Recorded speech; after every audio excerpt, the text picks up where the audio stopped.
পর্দার রোমান্স অনেকাংশেই বাস্তবে এসে হারিয়ে যায়, কিন্তু ঢাকাই সিনেমার জনপ্রিয় জুটি ওমর সানি ও মৌসুমী সেখানে এক অনন্য ব্যতিক্রম।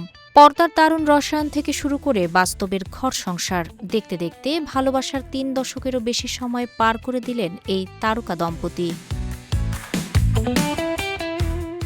আজ তাদের ৩১তম বিবাহবার্ষিকী, আর বিশেষ এই দিনে প্রিয়তমা স্ত্রীকে নিয়ে ওমর সানির রোমান্টিক বার্তা এখন সামাজিক যোগাযোগ মাধ্যমে রীতিমতো ভাইরাল।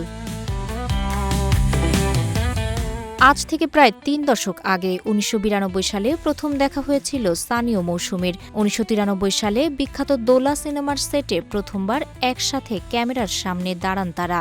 শুটিংয়ের সময় দুজনের মধ্যে মনোমালিন্য বা ঝগড়াও হয়েছিল, আর সেই ঝগড়ার রেশ ধরেই মনের অজান্তেই প্রেমে পড়ে যান তিনি। অবশেষে ১৯৯৫ সালের ২ আগস্ট শুভ পরিণয়ে আবদ্ধ হন এই লাভ বার্ডস।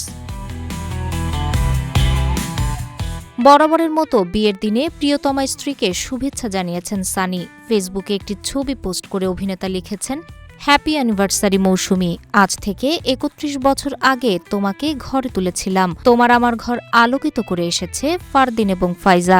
বেঁচে থাকুক আমাদের সম্পর্ক কবর পর্যন্ত। এবছরও বিবাহবার্ষিকীর দিনে মৌসুমী ও সানি একসঙ্গে নেই। কয়েক বছর ধরে যুক্তরাষ্ট্রে রয়েছেন মৌসুমী, তাই মুঠোফোনেই আপাতত ভালোবাসা বিনিময় চলছে তাদের। তাহেরা আক্তার, রূপালী বাংলাদেশ।